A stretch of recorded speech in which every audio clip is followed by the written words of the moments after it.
iskuul lagu barto xirfadaha aadka muhiimka ugu ah dhammaan ardayda Soomaaliyeed kuwaas oo lagu baran karo online-ka. Iskuulkayga ofiskiisa weyn wuxuu ku yaalaa xarunta Gaalkacyo iyo gobolka Mudug.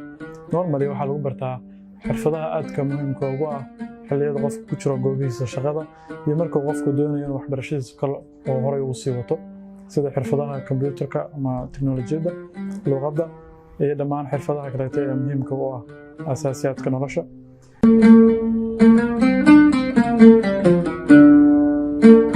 xilliga kan waxaa diyaar u ah course aad loo diyaariyey oo lagu baranayo luqadda Ingiriiska. Course-kaas ay dhigayaan macallimiin native oo luqadda u dhalatay. Hi Somali students. Hi Somali students. Hi Somali students. Hi Somali students. Hello, Assalamu alaikum my dear Somali students. Hello Somali students. Course-kaas oo halkii level buu soconayo muddo 3 bilood oo leh certificate-kiisa.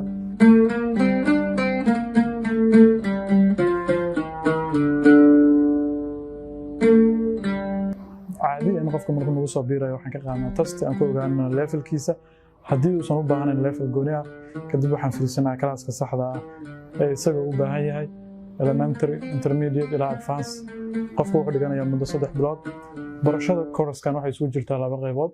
tan koowaad oo ah casharo recording ah oo ka daawanayo website-ka xiisado live oo toos u xaadirayo usbuuc kasta oo laga rabo macalinka luqadda dhigaya ama macluumaadda luqadda dhigaysa inay toos isku hortagaan.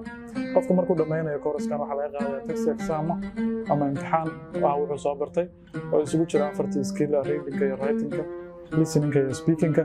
haddii qofkaasi uu ku gudbo exam-kaasi wuxuu u gudbayaa levelka ku xiga isla markaasna wuxuu helayaa certificate of completion ama shahaadada dhamaystirka.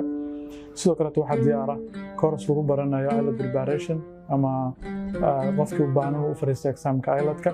IELTS waa exam international oo certificate-ka ugu sarreeya luqadaha adduunka, luqadda Ingiriiska ee adduunka.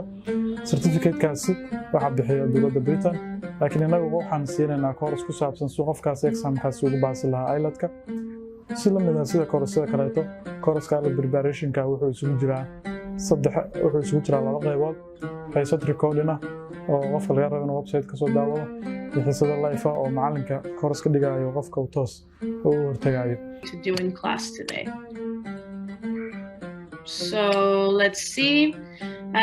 Zakaria is here, and I think Zakaria turned in his homework. So let's see. Zakaria, can you hear me?